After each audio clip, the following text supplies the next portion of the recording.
Alright, this is my first YouTube video that I've done. I'm just kind of experimenting here.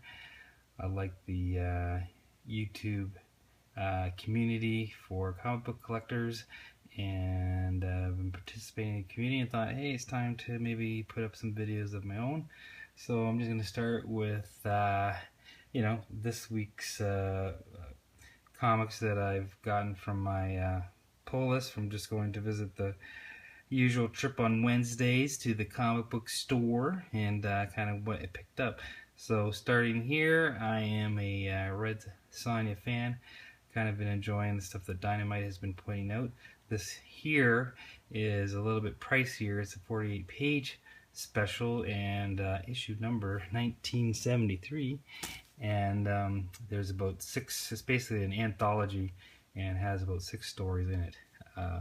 Two writers who I really like, Gail Simone and Roy Thomas, are two of the writers that I really like their writing, so that's pretty good. So DC is, as you might be aware, last month started a whole bunch of new series, one of which was Black Canary, and I had picked it up, not really intending to kind of collect it, but just kind of to read it and see what it's about, and I got suckered in. I really enjoyed the story and the art. At first I didn't think I'd enjoy it, but I actually did think it was appropriate for the writing style, and actually I got hooked in. So this week I'm picking up issue number 2. I haven't read it yet, but looking forward to that. I also picked up last month Martian Manhunter number 1, and I got suckered into that one too. I do like Martian Manhunter, John Johns, and in the first issue, number 1, I think if you haven't got it, you need to go and pick it up. DC must have a thing with planes, because they always seem to have something where the hero has to save a plane falling from the sky. And we've seen that with Superman a number of times, and of course the new trailer for the Supergirl TV show coming at the fall has her saving a plane coming out of the sky. And in Martian Manhunter number 1, guess what happens? He saves a plane that is falling out of the sky, and he does because he's of course a shapeshifter, he does a transformation. I like reading his stories, and I've never seen him do this particular shapeshift. And so he uses shapeshifting skill to save the plane. So I'll just leave it at that. You need to go pick it up and read it and let me know what you think about it. Speaking of that, hey, look at this. Dr. Fate number 2. Hey, Dr. Fate looks like he's saving a plane coming out of the sky. I told you there's something with DC and planes. And same kind of thing. I've enjoyed Dr. Fate in his or her various incarnations over the years. So when they announced that a new Dr. Fate series was going to be coming out, an ongoing series, I was very excited about it. You don't need to know anything about Dr. Fate. This is a brand new character, and it's the helmet of Naboo, and kind of starting there. So if you haven't read anything about Dr. Fate, you don't need to know anything, and I think you will really enjoy the storyline. I also picked up Harley Quinn number 18, and enjoy this character. I know a lot of people really like Harley Quinn.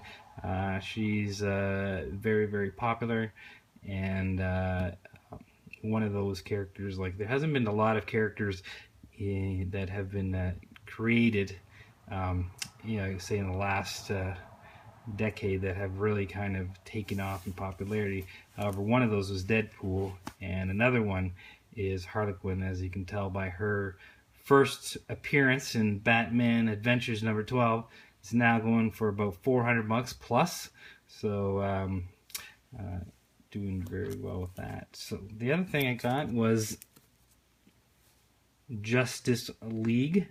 I'm a Justice League fan. I love this. And in this particular storyline, really enjoying it because we got Geoff Johns as the writer, and Jason Fabok if that's how you say his last name, is I think he's a fantastic artist. I like anything that he does, and he's really good. I think Justice League really suits him, and in this, of course, he does a really kick-ass Darkseid as the villain, and really enjoy his artwork. Now, you might have noticed that not a lot of Marvel has been picked.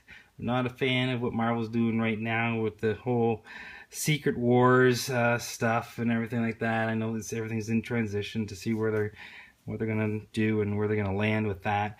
But I don't really pick up much. But I do like Captain Marvel or Carol Danvers, so I picked this one up. This is Captain Marvel and the Carol Corps, issue number 2.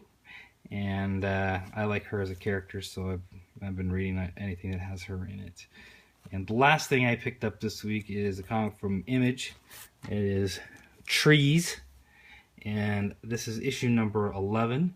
And I kind of like how they've been doing things with the front cover here. They've been keeping it kind of that same kind of imagery that they've been doing with the cover since issue number 1.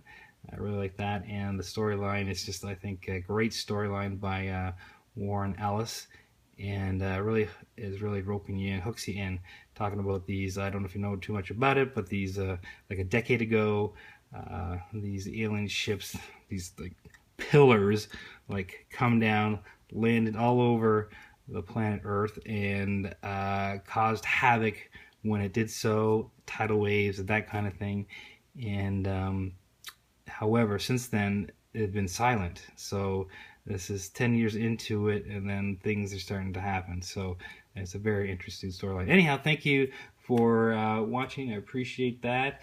And hopefully I'll be able to do some more videos in the future and to kind of do this experimenting with the YouTube channel here. And let me know what you think, and have a great day.